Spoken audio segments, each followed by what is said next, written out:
instead of telling you what I think you should be doing, or how you could be better, or I thought, well, let me just speak from the heart, speak from my gut, and really not have anything prepared, but just tell you what's worked for me. And maybe some of the stuff that's worked for me might work for you now, currently, presently, as you guys have your goals and ambitions, but then further on down the line, as you guys continue to live your life.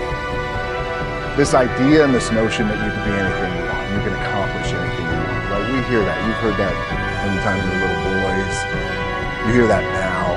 You're already incredibly accomplished. You guys know that. The thing that has worked for me is to remember the hard times. So, I'm sure you guys all have your processes. And again, I'm going to tell you what's worked for me. So before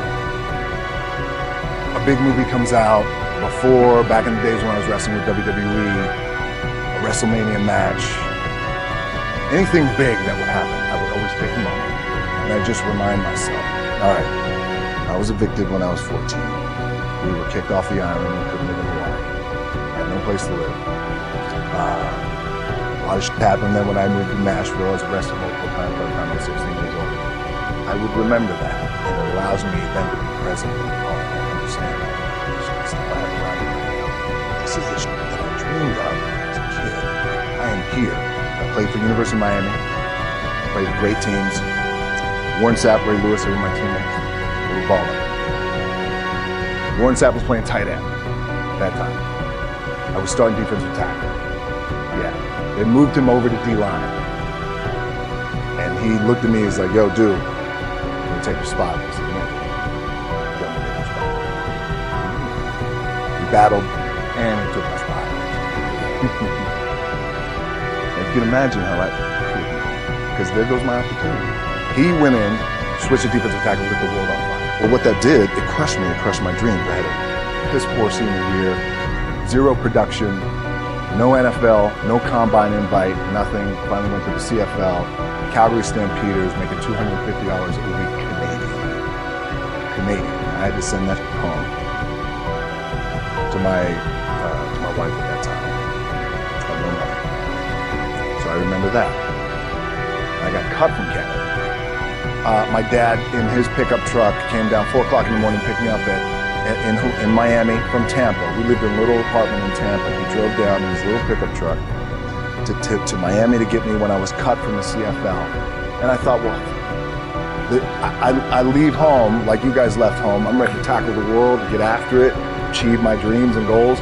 Crushed by 22, 23 years old. Now I got to move back in with my mom and dad. I played on great teams, though. Wait a second, this is not supposed to be my future. I'm supposed to be in the NFL right now. I'm supposed to be making a lot of coin and buying my parents, buying me, taking care of my wife, but it never happened.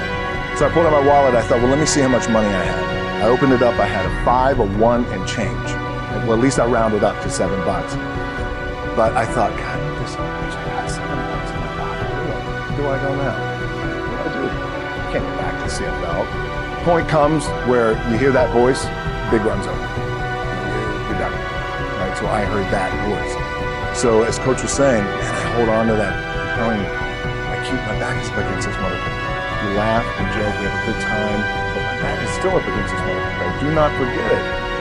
What this also helps me do, and again, it works for me, is at some point, you gotta be tired of not being number one.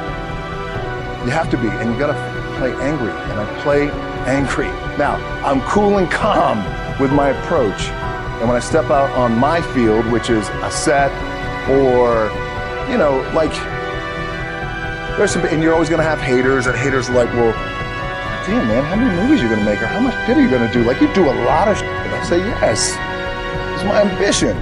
Of course, why not? I could do it. Yeah, I love what I do. And not only that, but in what world do we not work every day? My back is up against this thing, you know. And I started to play angry, by the way, and I still play angry. My last match, Brock Lesnar, transitioned, and I realized if I had to be great at something, I wanted to be great in this world of Hollywood and movie making, producing and entertainment. I had to commit. Like you guys have to commit. Obviously, you commit to something, commit to the goal. So I quietly retired. 2 years later, I thought, what did I do with my career? Because my movies were not doing well. I was written off. It was around 2006, 2007. I was like, I left, I pulled a Jim Brown. I left when I was on top, like number one in the wrestling business, and I left. It was a ballsy, gutsy, some call it stupid move, but I had to commit and I had to follow this in my gut. What helps me is to keep the hard times in front of my mind, because it allows me to go into these big moments that I've worked my ass off, and you guys work your ass off. It allows me to go into these big moments with a different perspective. What it also does for me, again, this is what works for me. Like, my back is against this motherfucker. Every day, it's against it. But it's up against this motherfucker, because it's what I believe in. And when my back is against this motherfucker, then there's nowhere to go. But that way. That's it. Doesn't mean you don't smile. Doesn't mean you don't laugh and joke. Right? Happy. I'm happy. I'm a happy guy. But when it comes to business, when it comes to executing, it's up against this. And I got to go that way. I don't give a who is it. They're not going to stop me. The key for me was, where does it start? What's the anchor? What's the anchor? So I could have all these ambitions, and you guys have all these ambitions, which is great. It's important. I'll play this role, you'll play that role. I'll execute this thing, and it'll come out this summer. You guys will execute this thing during the summer, right, where it's time to really put in a lot more work.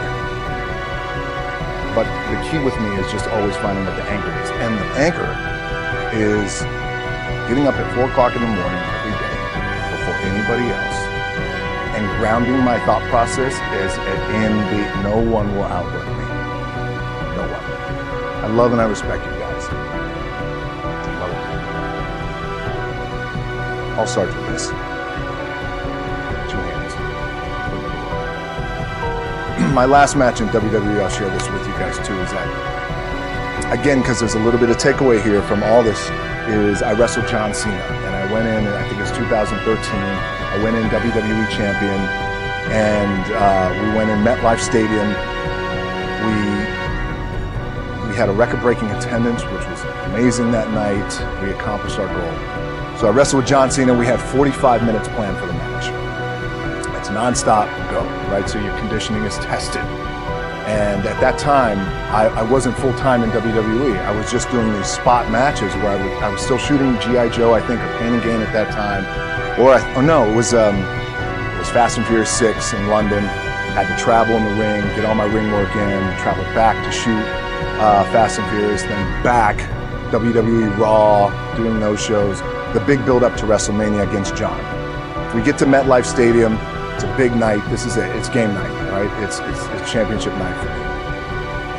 45-minute match planned out. There's no cut. There's no, all right, well, let's pick it back up tomorrow. You know, it's go time. It's just like you guys in a game. I'm getting scared because I'm thinking, man, well, what happens if I pinch something or something like